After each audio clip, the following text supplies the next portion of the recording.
Здравствуйте! Сегодня я отвечаю на вопросы родителей в своей почте. Моему ребенку 5 лет. Можно ли ему заниматься по сороке? Все зависит от уровня языка, потому что бывают пятилетки, которые прекрасно говорят по-русски, и таким сорока не нужна. Сын совсем не говорит, мы бы хотели, чтобы он научился. Можно нам сороку? Да, можно. Сорока как раз и написана для детей, которые не говорят по-русски или говорят очень-очень плохо. Может нам начать сразу с сороки 2? Нет, лучше начните с сороки 1. Если вам будет слишком легко, то это будет для вас повторением. Но чаще всего бывает так, что когда проходит сороку 1, выявляются какие-то недоработки, какие-то ошибки в речи, которых раньше не было видно. Поэтому ответ – начните с сороки 1. Мы занимаемся 2 часа подряд 1 раз в неделю, но прогресса нет. Лучше заниматься 2-3 раза в неделю по 30-40 минут. Это будет проще и вам организовать, и ребенку будет проще.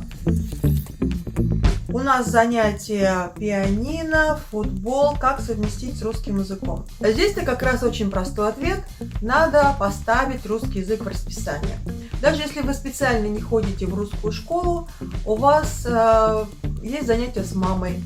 И вы точно так же равноправно ставите в расписание русский язык. То есть, например, пианино у вас во вторник в 6 часов, футбол в четверг в 4 часа.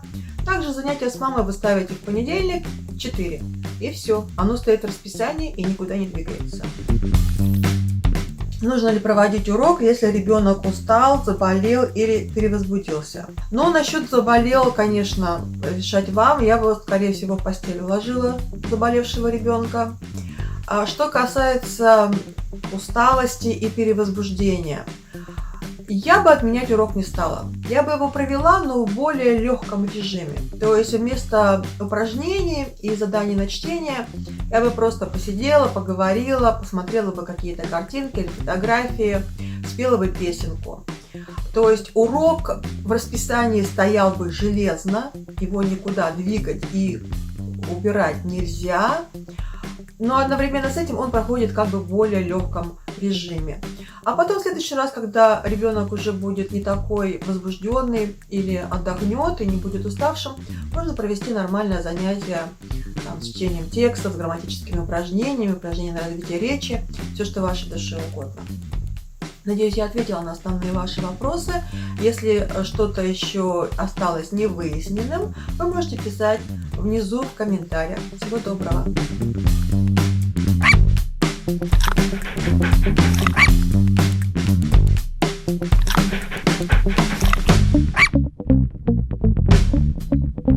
You